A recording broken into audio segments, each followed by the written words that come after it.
Okay.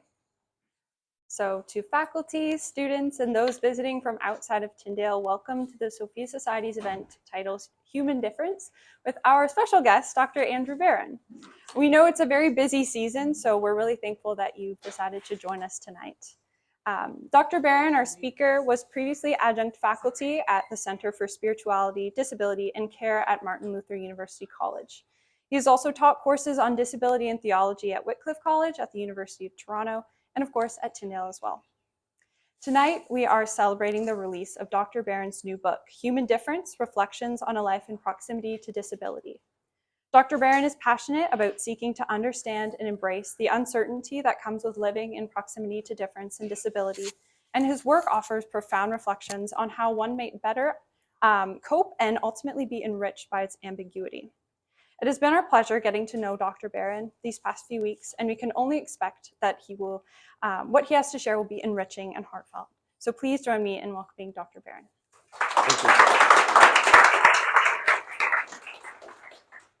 Thank you very much. It's a pleasure to be here. First, I just want to thank Dr. Reynolds. It was about 10 or 12 years ago, Ben, that you had this idea, to do a course in theology and disability, and you had asked me if I had done any theological reflection on the topic. And I was so busy raising a son with disability that I hadn't thought about it.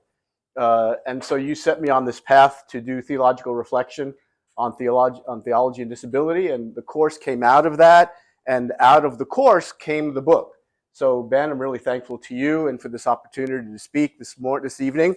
If you don't remember anything, this is sort of the thesis of the book, that we live in a world, obviously, of human difference. But God wants us to live in this kind of world. Human difference is baked into creation.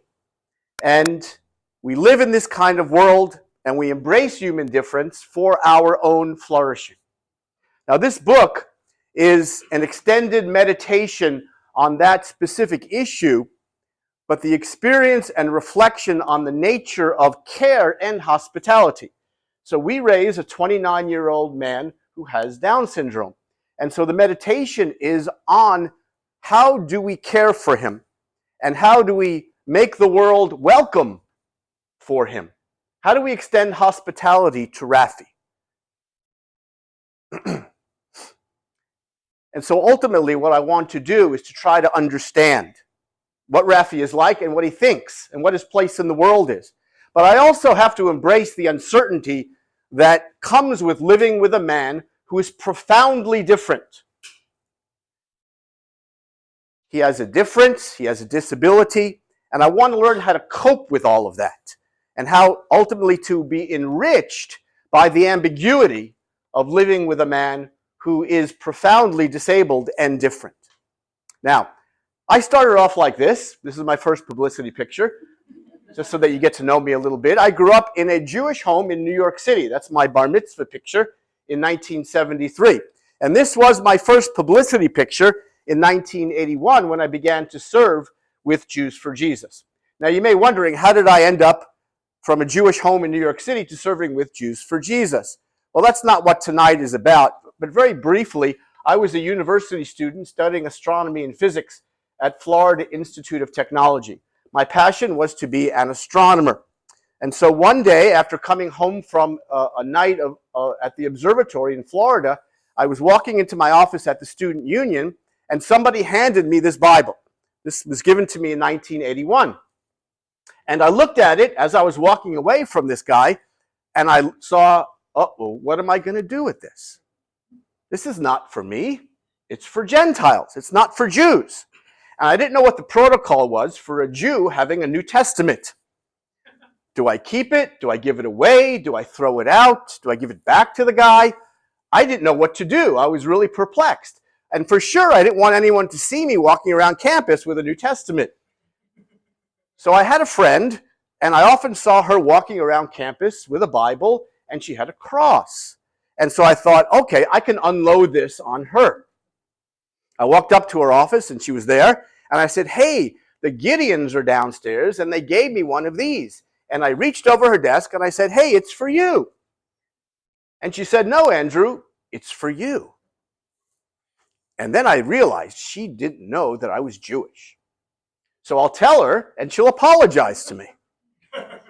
So I said, oh, you don't realize I'm Jewish. And then she said, oh, well, then this book is especially for you.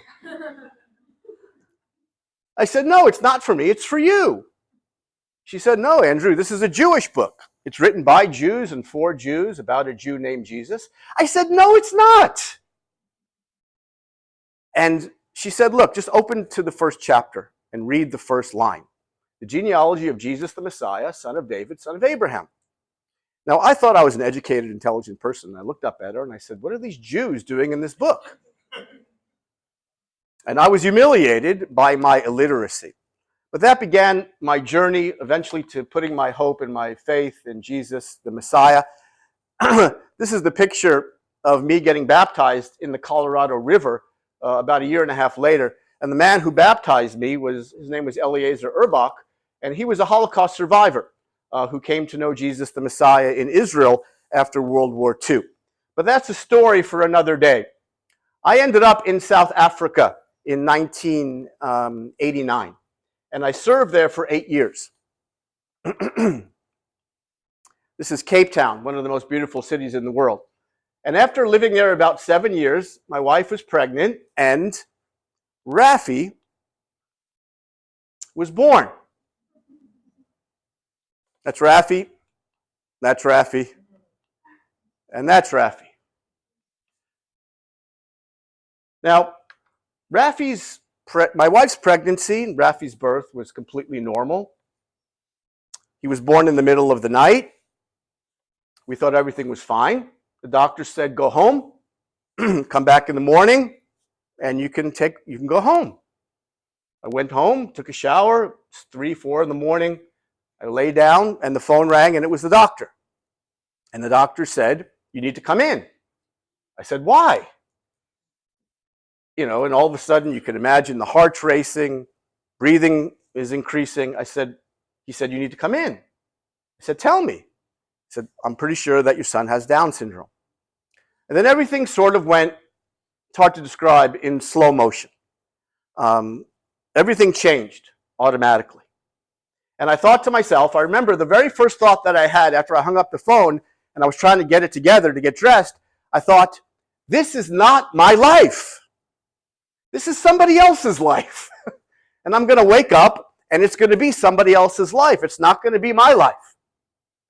And then I drank some coffee, I got it together, and then I thought, well, if this is true, if this really is my life, and I can't handle it, then everything that I'm about is a lie. So they did some genetic testing. You realize that your whole life is turned upside down. And I remember having trouble breathing and constantly moving my mouth, trying to understand my breath. And it was interesting that I read C.S. Lewis, A Grief Observed, and he said the very same thing, that after his wife died, he kept on thinking about his breath and his jaw movements. So you're in this process of grief, but my grief was different. It's not a one-time event. You're grieving for the rest of your life, and you're looking forward to your life, and you realize that everything is going to be different, and you enter into this very strange phase of grief and lament for your life that you have lost, not realizing that you're going to go in a completely different direction that you never wanted to in the first place. It's a lifetime of lament and grief. So the next day, there's Rafi. The hospital was great in Johannesburg. We went from doctor to doctor, from test to test. I listened to the doctors, I listened to the nurses, and finally we met a pediatric cardiologist who was going to check his heart. And we went into a room and he was checking his heart. And then I noticed, as he was doing it, that he was gossiping with the nurses. And then I realized, for them, it's Tuesday. It's a shift. It's a day. It's their work. They're going to go home to their life. And there's people living their lives. It's just another day. But for me, everything was turned upside down. And at that moment, I looked at the doctor and I said, he doesn't look like he has Down syndrome. And he said, no, he looks like you. And he said, look, I know that you're shocked, but he's fine. Go home and take care of him. He's your son. He's going to surprise you. And he continued to examine him, and he took off his diaper, and he was checking him out. And as soon as that happened, Rafi peed all over him. But he giggled when he did that. And that's Rafi. His personality was there. And the doctor said, after cleaning himself up, he's going to surprise you. So take him home and love him, and he will love you. And 29 years later, I realized that this was an assignment from God. But it's an assignment from God that never ends. And so that was sort of the first few days in South Africa. This is Rafi now. That was a year or so ago. He's 29 years old. I like him with the goatee. And that's our family now. 2 girls were born after Rafi, and that's my wife, Laura.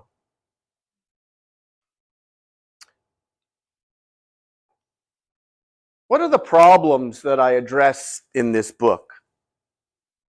I started thinking about what are these things that we have, these bodies, and how do we use them to interact with the world? And what's Rafi's body like? Because his body is different. And then I started thinking about what is normal. And I realized that there's no such thing as normal. What's normal is that there's difference. Is there such a thing as a normal person? Well, we create that construct for our own convenience and for other purposes, and I address that in the book. And I talk about ability, and I talk about this phenomenon today called ableism, that we are obsessed with people's ability and their commodification. I'm trying to understand what actually is disability and how does that relate to human difference.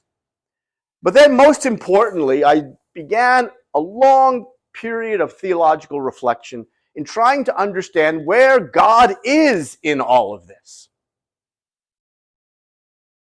And then I tried to understand, how does God meet Rafi? How does Rafi meet God? And I came to the conclusion that regarding the disabled, God is caught up in all of it. He's concerned with all of it. He's involved with every aspect of ability and disability. He's connected to it. He's associated with it. And then I found a word that I loved that people didn't like, but I used it anyway, that God is implicated in human disability. He implicates himself. So how is God anchored in all of this? Well, very briefly, for from him and through him and for him are all things. To him be the glory forever. Are all things. Rafi is inside of that. He's inside of all things. Moses is complaining to God about whatever problem he has, and there's quite a bit of material on what was wrong with Moses' ability to speak.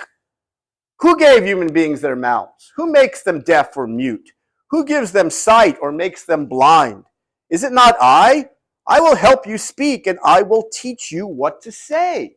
So God implicates himself in whatever problem Moses has, and he says, I understand, I made your mouth, and I'm going to help you.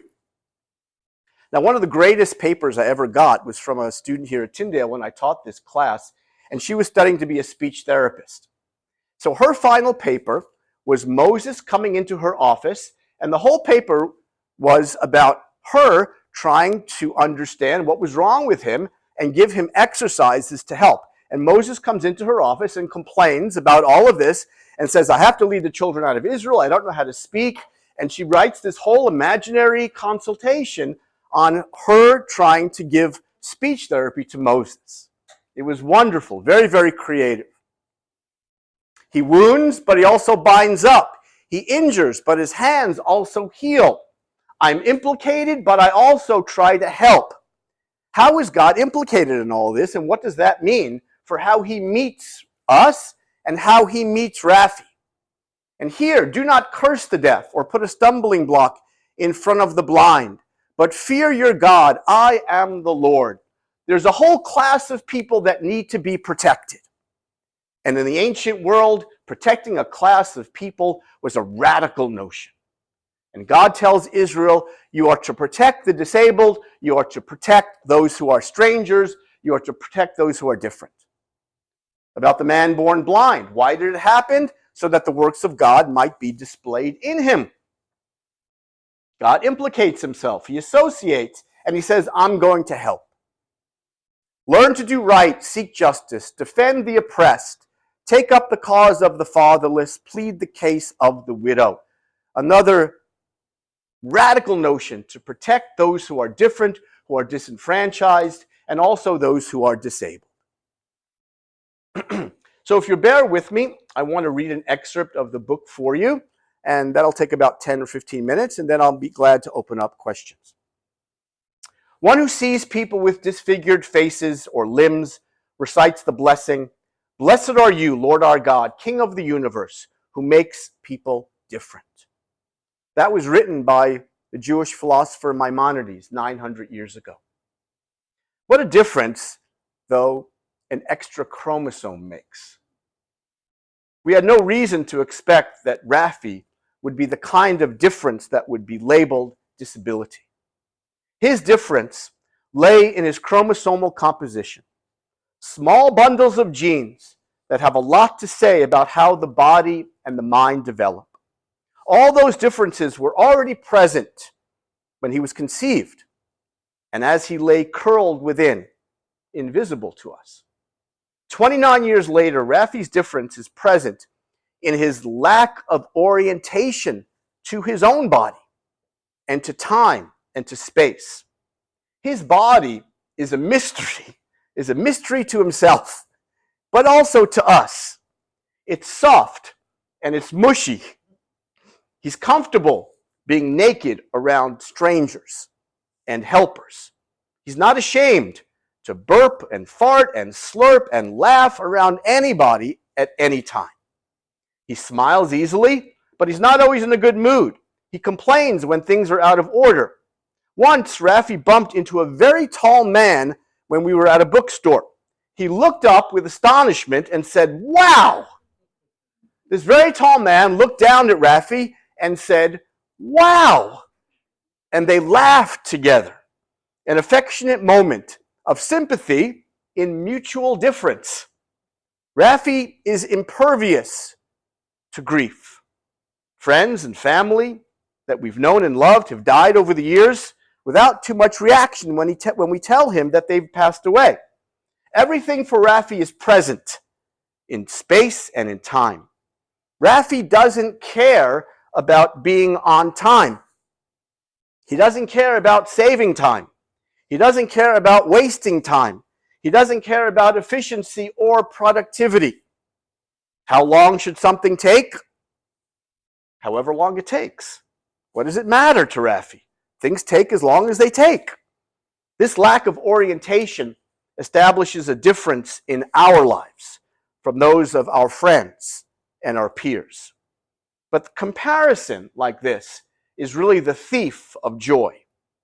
Rafi can never be alone. He cannot respond to an emergency. He cannot organize his day or toilet himself or walk by himself. One day, he underwent dental surgery. We ate dinner together that evening, and I said, "Hey, Rafi, what did you do today?" And he said, "I went to Walmart." He's loving, he's funny, he's adorable, he's charming, he's infuriating. He understands that money is necessary, but only in an abstract way. He can't make any decisions about his life. His receptive language is excellent. His descriptive language is minimal. He doesn't have friends in the same way that the rest of us do. All the people that he spends time with outside of his family are people that we pay. He loves to talk, but mostly about the next meal to come or what the previous meal was. He's different like that. After Raffi, we had two girls, and they grew up thinking that his difference was normal.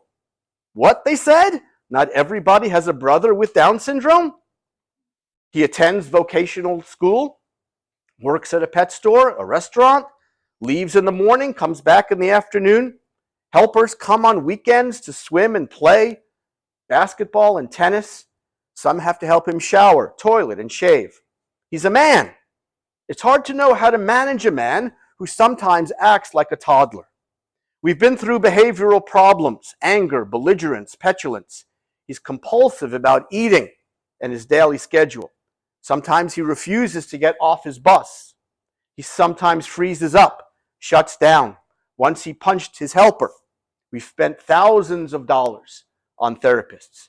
But when we asked Raffi what was wrong, what was going on, he just said, I don't know. He understood that we were concerned, but he couldn't really communicate what was going on inside of himself. The best the doctors could do was to diagnose depression and anxiety. Now, I could list what Raffi is missing: independence, intimacy, travel, money, vocation, education, but he's not really missing anything. He's loved and he loves. He has a sense of belonging. He's cared for. Now, I don't want Raffi to have Down syndrome, yet days, weeks go by when I don't even think about it. Our lives have a pattern much like everybody else's. If Raffi were normally, quote unquote, developed, our lives would simply be different, not better. Our contentedness flows from being securely planted inside this space of difference. Now, proximity to people who are different in disability, but also in worldview, in faith, in any of the myriad ways that humans are different, teaches you things you could not otherwise learn. Being in proximity to difference transforms your mental categories, how you see and think about the world, how you feel about your own body. Life in proximity to disability will make you more human. So this book is about human difference and disability. We live in a world of human difference, and we must seek to understand and embrace the uncertainty that comes with all of that. Now, we use this word disability as a collective representation of difference. It's an implied social contract. Certain things we say are normal. Certain things are not normal. However, disability is only one aspect of human difference. These constructs are often negative. Sometimes I use the term disability and difference interchangeably. Now, I would never imply that all aspects of human difference are forms of human disability, nor would I accept that human differences that harm others can ever be justified. Difference is not always malevolent, though. By difference, I mean those states or attributes that interpersonally or socially divide and separate groups from one another. In many cases, the body reveals the difference in various degrees and forms. Now, eye color has very little differentiating power, but skin color has enormous differentiating power. The way we receive physical characteristics is deeply, profoundly unequal and culturally encoded. Societies understand bodies as indicators of human difference. Human difference, especially when it's present in the body, is felt to demand a story, an explanation. But disability stands in a unique relation to life's narrative. Deviation from bodily norms that provoke a demand for explanation. The normal body that passes without narration, the scar, the limp, the missing limb, or the prosthetic, well, that calls for a story. People presenting unexpectedly in their bodies are often called upon to account. What happened to you? One of the social burdens of disability, then, is that it exposes affected individuals to inspection, interrogation, violation of privacy. But inside of us, there is no normal. The norm is difference, and we choose what kind of differences are acceptable. There are many ways to be normal, and our ideas of it shape our personal and cultural thinking. Difference is not a neutral term. It is deeply theological and anthropological. It goes to the heart of what it means to be human. What is difference? When we think of human difference, we focus on the disabled.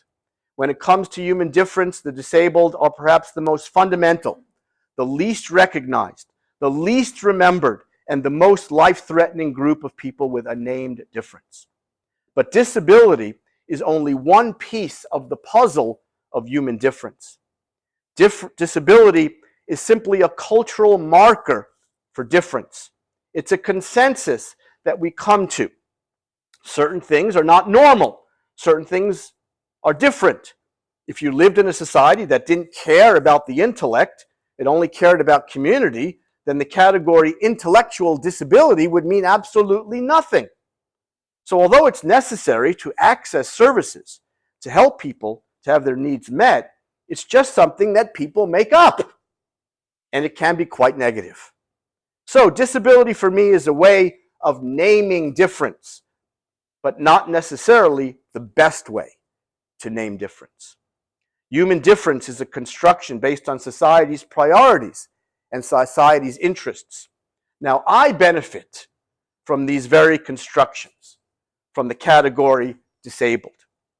Access to money, resources, and technology have been a blessing to us and have added to the quality of my life and to Rafi's.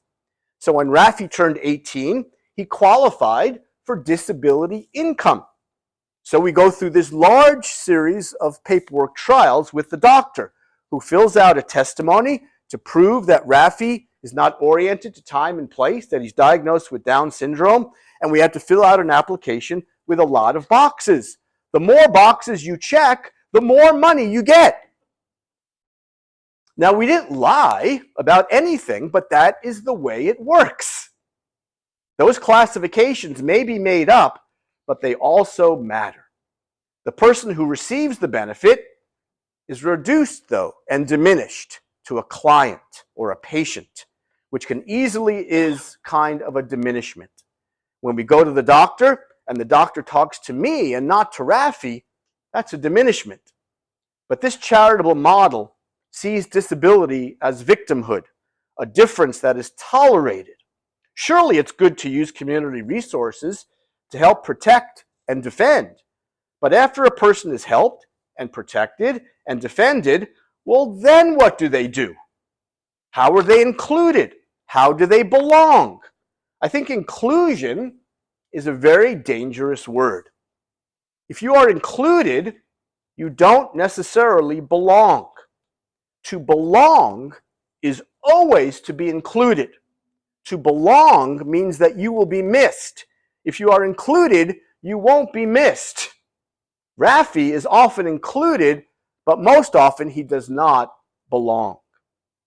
The model of tolerance towards difference is often quite intolerant because the tolerant want to control and have the different behave according to certain standards established by the tolerant.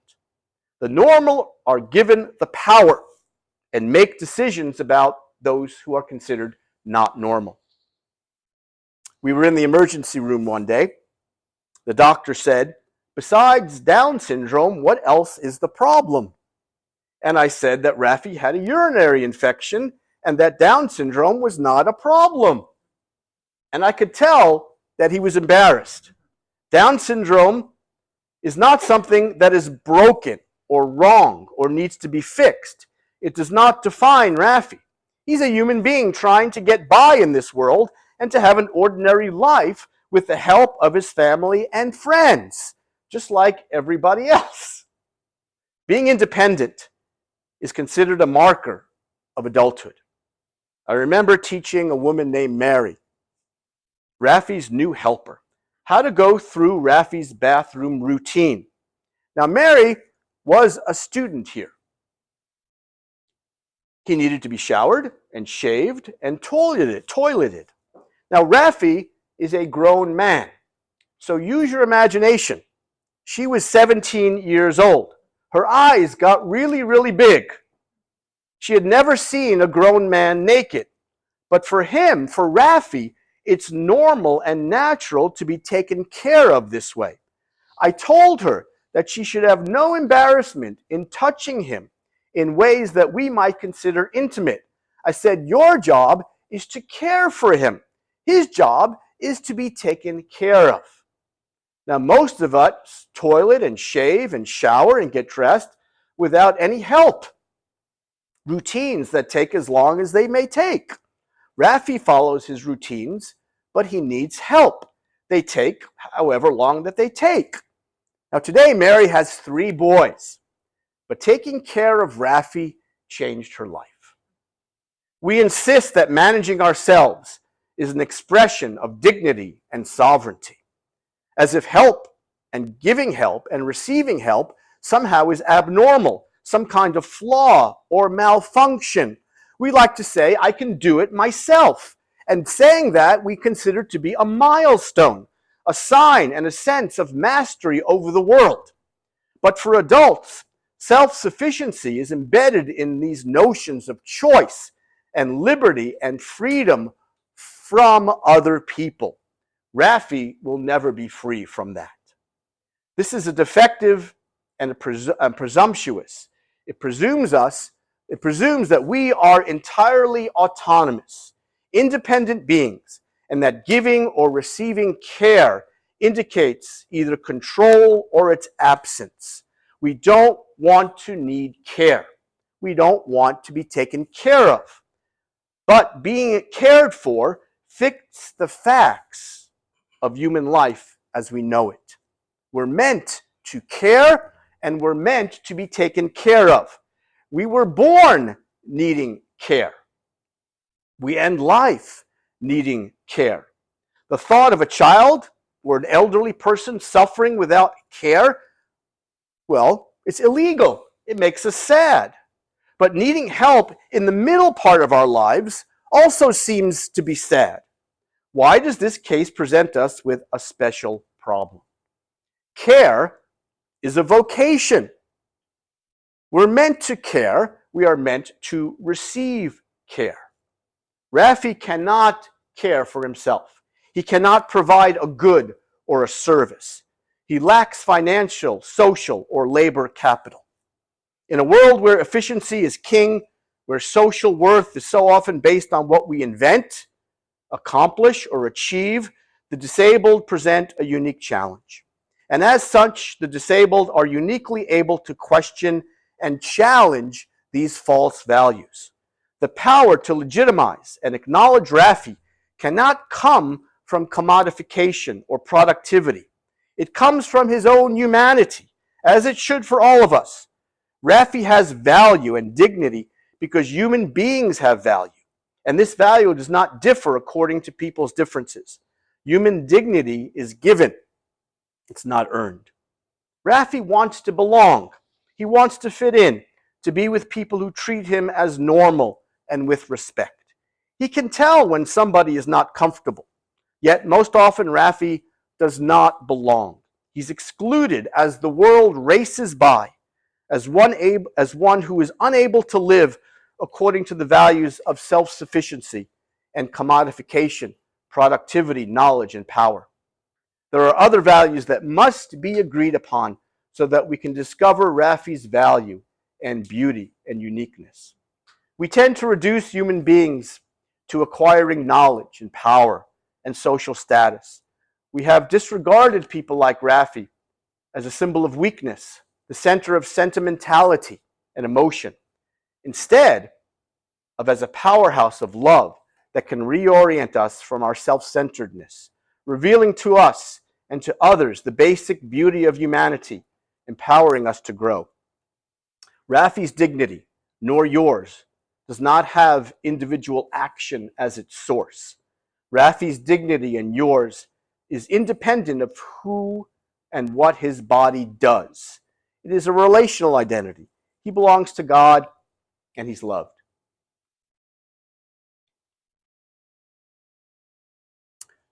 So the book is available here at the library. I know some of you are students and are taking the course in the winter. It's also available on Amazon. I have it here for $25, and you can give me money if you'd like. We live in a world of human difference. God wants us to live in this kind of world and embrace human difference and be in proximity to people who are different than us. It makes us more human. It's for our own flourishing. Thank you very much.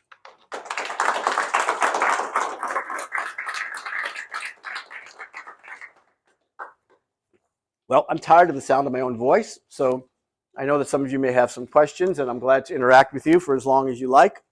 So please do that. I guess I can go first. Thank you. Yeah, so I was,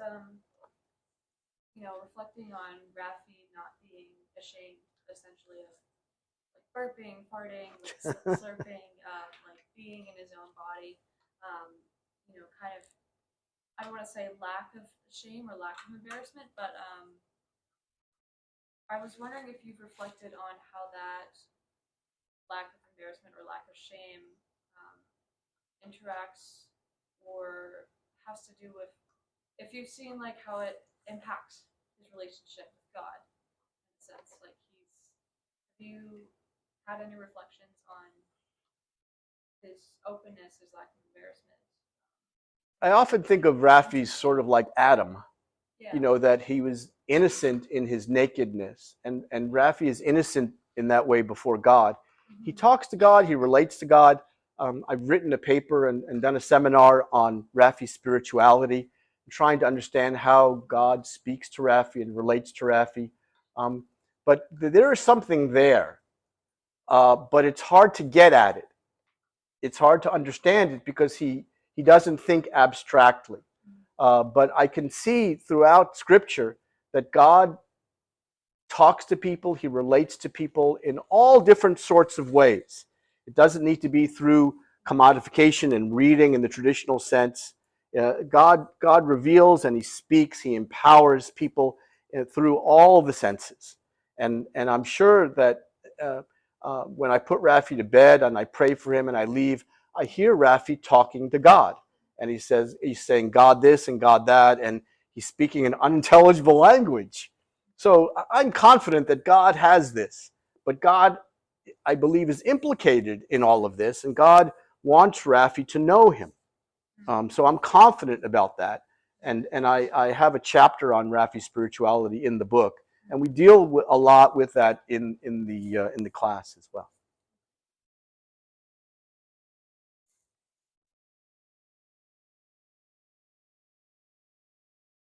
How does Raffi respond to music, and how does he respond to spiritual songs? Yeah, when we moved into this area, 28 years ago, we just lived around the block, and we started going to Bayview Glen Church because it was convenient, but also it was safe. And the children's pastor there, Joanne Leggett, just took a liking to Raffi, and that's where Raffi learned to read and write, was in Sunday school. And so Raffi worshiped there, and he read the screen, and he learned how to read the Bible. And so music, he did a lot of music therapy for many, many years, and he has a fantastic memory. So music obviously helps his memory, and worship, the worship songs in church. He can read the words, and he sings terribly off key, but it's wonderful. So music is very helpful, and music therapy is very helpful as well for his own memory and for his own ability to absorb information. But what actually gets inside of him, from the outside, is really hard to know. In his book, The Four Loves, Lewis talks about our need love for other people and our need love for God. And I'm wondering how Raffi's reliance on other people to live has influenced the way you live. Yeah, in a profound way that I'm still trying to figure out, that we're utterly and totally and completely bankrupt in so many ways. And that as much education as I have, as much money as I make, as settled as I am, as comfortable as I am, as healthy as I am, it doesn't really mean anything. The only thing right now in my life that I care about is making sure that Raffi is cared for. So love, it only desires the benefit of the beloved. I mean, that's what love is about. And so my life is obsessed with Rafi's benefit. And so, the only thing that I care about is making sure that Rafi is cared for. My worst nightmare, is that Rafi's care will be decided by people who are not his family, or a judge or a court. So we've spent an enormous amount of time and energy in making sure that that doesn't happen. So when you think about love and Rafi, you think about only caring about your beloved. And that's, for us, that's ultimately what it's about. And those of us who have children or spouses can understand that. But with Rafi, he's so incredibly vulnerable, that you're always thinking about him, always worrying about him, wondering where he is, and if he's safe, and if he's late, and who's with him. And so it's an enormous undertaking to take care of Rafi, and making sure that he's cared for, that people, by people who love him and who want the best for him. But that energy, has been 29 years in the making and will continue, long after I'm gone. But Rafi, Rafi has got a really good life. And Toronto is a very friendly place for Rafi. The resources are here for him. So it's a real blessing, for us to use your money to help Rafi. And I know the irony in that. I'm thinking about you being Christian, your wife being Christian. So you've got this lens where you're raising a Down syndrome child, where you take God and you implicate God and you put him into the mix, and this has really helped your family cope, deal, understand, reflect. Now because you have a Down syndrome child, like when you interact with families that perhaps don't believe in God, do you see a stark difference between how you relate to having a Down syndrome child and how they do? Well, I think that, that people are deeply and profoundly affected. The thing that sets us apart wasn't necessarily our faith, but birth order. So we were young parents, and Rafi was the first child. So we had the energy and ambition to care for him and advocate for him, and then having two children after him who loved him and saw him as part of the family. Most of our friends and peers who have children with Down syndrome are older parents, people in their 50s and 60s getting ready to retire, with children who have left the home and are working in the world, and all of a sudden they have a child, a brother or sister with Down syndrome, and it's terribly, terribly stressful for people who of faith and people without faith. But Toronto has set up a very, very good system to help care, and I think that most of our friends in the Down Syndrome Association are people without faith who are coping the same way that we are, and stressing about the same things that we are. But being able to take all this to God, obviously, is something that sets us apart in a different way, and struggling through that and blaming God, because I think the scriptures give us that leeway to be very gritty about that, and to point your finger at God and say, you understand all this and you've got to help us. And that's what's changed profoundly in my life. So as a person that I don't always feel comfortable with, situations, with different people, and I am aware of that, and I'm trying to improve. But sometimes I don't know, let's say, how to improve, or what to do. Let's say with Rafi, like what can I do? Like small step that can help them feel more belong, or just how can that be our actual relationship instead of just the uncomfortable relationship? What would you say that would be? Well, you have children yourself, so you understand what it is to take care of somebody who's vulnerable. So spend some time with Rafi. Take him swimming, take him for a walk. But then, more than that, help him in his evening routine when he has to shave and shower and toilet himself. And he can't do it, but you have to do it for him. Because that creates this very interesting bond.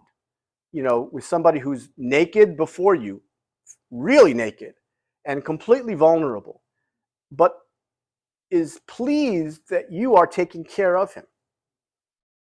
And So it can't be a shallow thing. it's not shallow, it's very profound. Okay?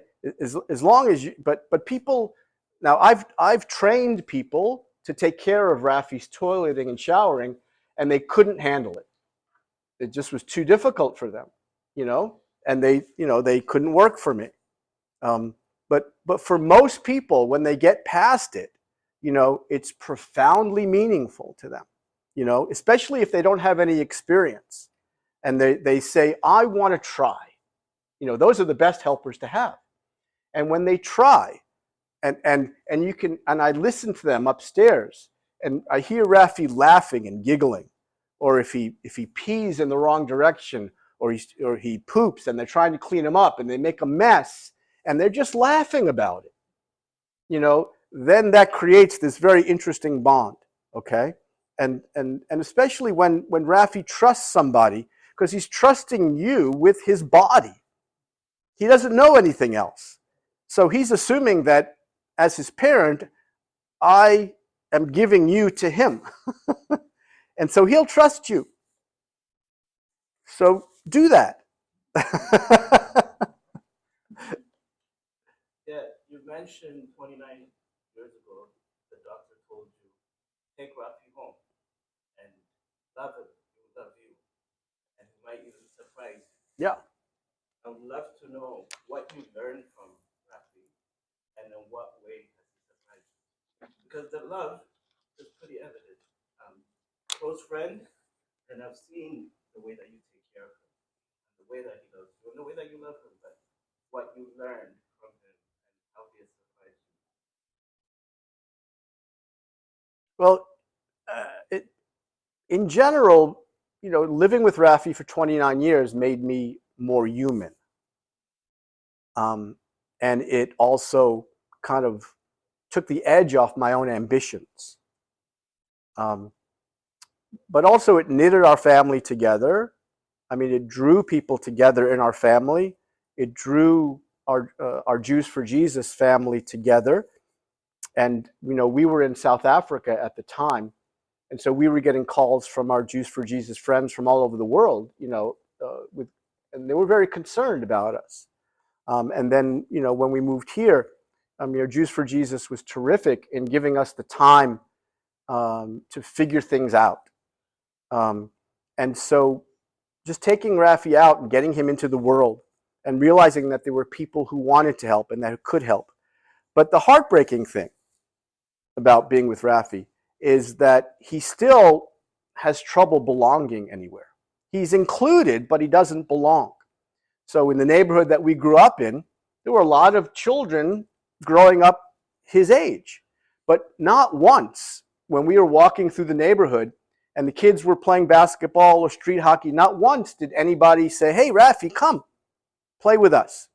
Or not once did any of the parents say, hey, we'll take Rafi, just, you guys hang out, he'll stay with us for the day. It didn't happen once because people just, they don't know what to do. Okay, people who knew Rafi and have known him for years, it's just never happened. He just doesn't belong. I called every Christian school in Toronto asking if Rafi could be enrolled. And they said yes, but we would have to pay the full-time salary of a teacher to be one-on-one, plus we'd have to pay tuition. So it would be like $150,000 a year. So that kind of was heartbreaking. But realizing, and I learned that the difference between being included and belonging, I think, was a very profound lesson for me. But also just being obsessed with Rafi's care, but then seeing the way my girls, grew up, just to love and adore and accept Rafi and assume that he was normal. And one of the most important things is that, they grew up in the neighborhood. They would have their friends over, young girls, and we would try to keep Rafi not naked around them because he'd be going from here to here and taking his clothes off because he was going to the bathroom. And at first, everybody was going, ah! But eventually, the girls would see Rafi naked and they would just say, oh, hi, Rafi. because they learned to love and accept him. And I think that changed them in some way. That those girls learned to understand what it was like to be different and what it was like to be innocent. Because if a 1-year-old or a 2-year-old was running around the house naked, what would we say? Nothing. But if a 25-year-old man is doing that, we think there's something wrong with it. And now we don't encourage that behavior, but Raffi has no filter. It just isn't there. He's just completely innocent in nakedness. Now, I don't think that's a good thing, but it's just who he is. Okay? And so that sense of innocence in the world, that we come into the world naked, we leave naked. But in between, we want to be clothed. But Raffi doesn't. I don't know if that answered your question. Jenna, yeah?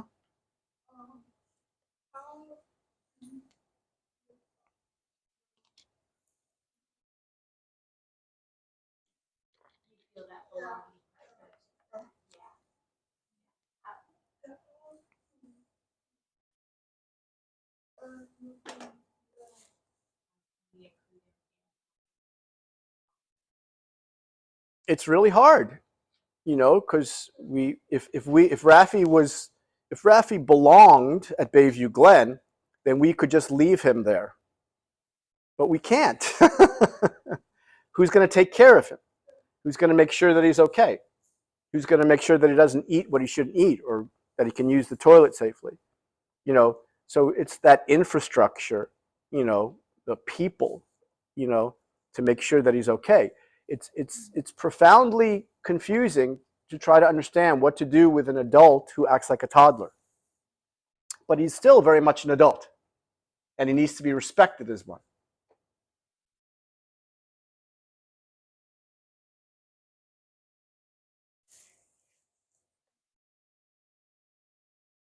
Are we okay with time? Sorry.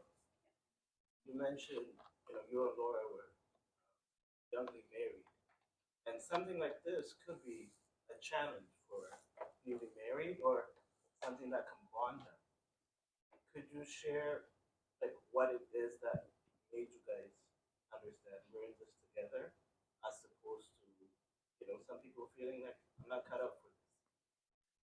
Yeah, I mean, when it was like at the very beginning, like when I reflected, I realized before I actually went back to the hospital, I realized that if I wasn't up to the task, if I couldn't do this, then who I was a lie. Like I was a minister of the gospel, and if I couldn't handle it, it would be a lie. But and I got to the hospital, and there was Laura, and she was brokenhearted, and we didn't know what to do. It was just a dream-like situation, but the doctors and the nurses were very helpful. Raffi couldn't latch at first, and we had a lactation consultant coming over, and we had a lot of people coming over helping us. We had planted a congregation at the time, so there were a lot of people in our house. And so there was just this energy and enthusiasm for taking care of Raffi. We didn't think really hard about it because our life at the time was just great, and it was fun, it was exciting, and it was bewildering having Raffi, and it still is bewildering. But it was like he was easy to love, and him, so it helps, so he just, you saw the pictures of him. His smile was very easy. He was very healthy. He was very happy. People loved being around him, and they still do. And so it was just different, and we weren't trying to compare ourselves. So all of my peers, are finished raising their children. They're traveling. They're going here, they're going there. They have grandchildren. They're independent. I will never have that. I don't care. I have a good life. I have Raffi. I have my girls. I lack nothing. I live my life in a different way. It's not better. It's not worse. We do have these dreams and imaginations about what it would be like if Raffi were, quote unquote, normally developing. And our lives would be different. But I don't think I could call it better. I would just say different. And that's a lesson, I think that's a profound theological lesson for anybody that's going through lament or grief, or anybody that's going through any kind of disappointment. Okay, that's just life, that's real.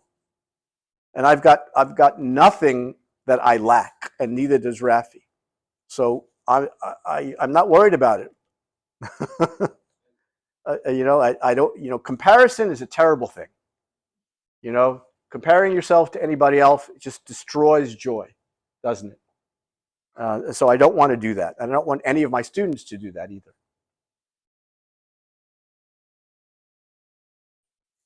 So I want to thank you for introducing and explaining the difference between inclusion and belonging. And I try and think through most conversations from multiple points, both the provider and the recipient and the observers. I always think there's a small audience. And you left me reflecting deeply on you're on a journey to link your life experience with the theological learning. And it left me with this thought, so I wanted to see if I'm on the right point. Your days with Rafi really focus on the day-to-day and the here and now. And I have to think many times, that's where God wants our focus to be. I'm meeting him one day at a time. Yeah. Knowing your family, having met your family, family leaves a deep mark, blessing on him. Thank you. And the difference in your family has made profound conversations in our family. I think God has a purpose in that as well. I don't want you to be overly sentimental. It's tough work. It's difficult work. There's a lot of grief. Think about it, and these words of inclusion and belonging are really important, because if you're included, you won't be missed. If you belong, you will be missed. And I want Rafi to be missed when he's gone, not just by me or my wife or my children, but by his community. And I think that's, for me, that's the hardest thing, is that he's included, but he doesn't belong. Well, when you explained it, you used the third word that's really important to me, is dignity. How we show people and give people dignity. I always find you have to slow down to do that. Yeah. But I like you belong to your family. When you're gone, you'll be missed. You're not included, you belong. And that's what I want for Rafi. I want him to belong wherever he's found. I want people to say, yeah, Rafi's with me. But we love this word inclusion. And I think it's a bad word. I don't think this is sentimental either, but I understand your point. But knowing you and Laura as well, and seeing her ministry today, there's a profound deepness to her being able to reach the unreached, because there's this weight because of her life, and it's very clear to see when you work with her. And I'm sure it was the same with you. I've seen her work more than I've seen you work, but it's unbelievable to see. When I was just with her in London now, she was worshiping in the front of the room, and I walked up to her and I said, "You're still here." And she burst out laughing, and I said, "It's amazing. You're still here." And I think that's how God has used you guys. And that's not being sentimental. I think it's amazing. It was hard, but but the ministry, kept, helped us a lot, and others helped us a lot. And it's a grievous process taking care of Rafi. It's exhausting. It never ends. I mean, I remember, you remember if you have children when they were toddlers, I remember just craving being able to read a book.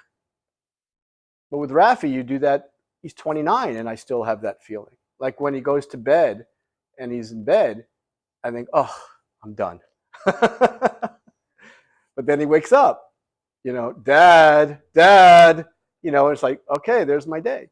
So it's a profoundly difficult process, the day to day with Rafi, and managing Rafi's got like 13 or 14 doctors, that are in charge of every possible orifice that there is.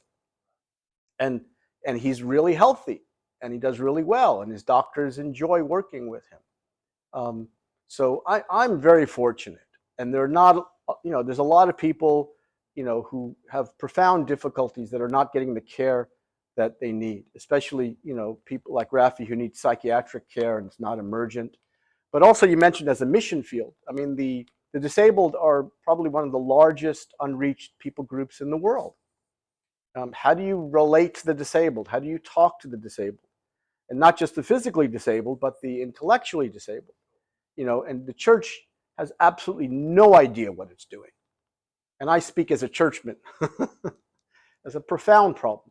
And that's why I love teaching students here at Tyndale Disability and Theology, because these are the people that are going to impact the church in the future. And it's a popular course, and it's a course that I hope and I think, impacts people for the future. Say a little bit more about how popular the topic it is across the world. I mean, is it? Well, disability and theology is a new field that kind of began in the 70s and 80s, and it's a growing field. And so you see more and more of it, especially at conferences like the Evangelical Theological Society, Society for Biblical Literature. There are larger groups dealing with these issues and talking about these issues. There's more scholarship involved in these issues. So if I had my life to lead over again, that's probably the way it would be for me. But I've only started doing theological reflection and writing and teaching on this just for the past 10 years. And I'm 65 now, and my brain cells are fading. So, but I'm going to do as much as I can.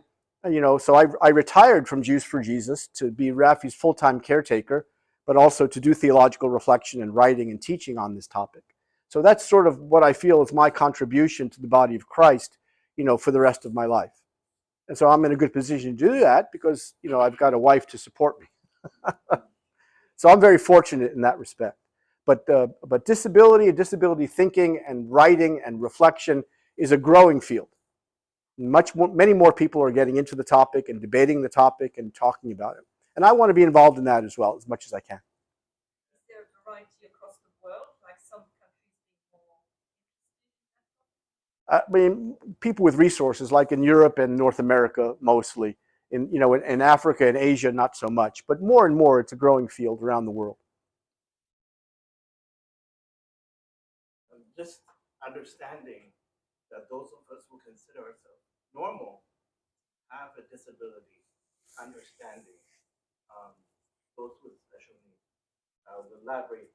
I always assumed that you wouldn't feel comfortable, or Rafi wouldn't be comfortable with me taking him to play basketball. But I wanted to. No. Times. But I'm realizing that I have that disability of understanding that don't assume, just reach out and see if it's something that you can do. But I think we always assume that either the parent doesn't feel comfortable, or the child or the person doesn't feel comfortable, so we don't lend a hand. More people don't usually ask me, when they see Rafi around. They don't ask me. They're afraid. Say, "What's life like? What's Rafi like? How is this?" People don't ask me those kinds of questions in general conversation because I think they're embarrassed or they're afraid. Or Americans do that, but Canadians tend not to. Okay, but we're embarrassed to be around people that are disabled. I was once at a dance with people who were disabled with Rafi, and Rafi was on the dance floor, and I was sitting in the back, and I was sitting next to a helper and a woman who was blind and deaf, and they were talking to each other using sign language on their hand. And the helper went away, and then the disabled person, the person who was deaf and blind, went like this and felt me, and she picked up my hand and she started talking to me. And I like, what am I going to do? And she was obviously getting more aggressive because I didn't know what she was saying. And she was getting, she was hitting my hand and saying, "Don't you understand me, you idiot?" And so I was really uncomfortable. I didn't know what to do. And finally, I was looking and looking and looking, and the helper finally came and explained to her what was going on.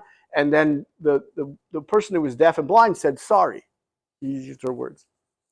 So it was like I was very uncomfortable.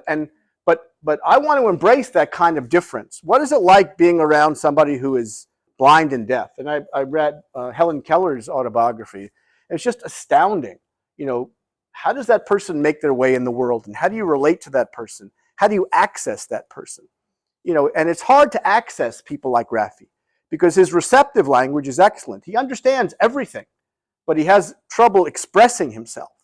So you don't know what's inside of him.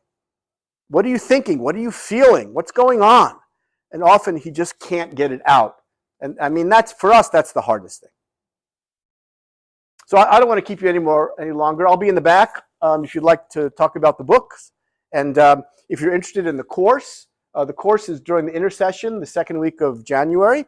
I know there's still places, and if you'd like to take the course or you want to audit, I can talk to you about that. But if you read the book, that's basically the course. Thank you. Thanks so much for having me.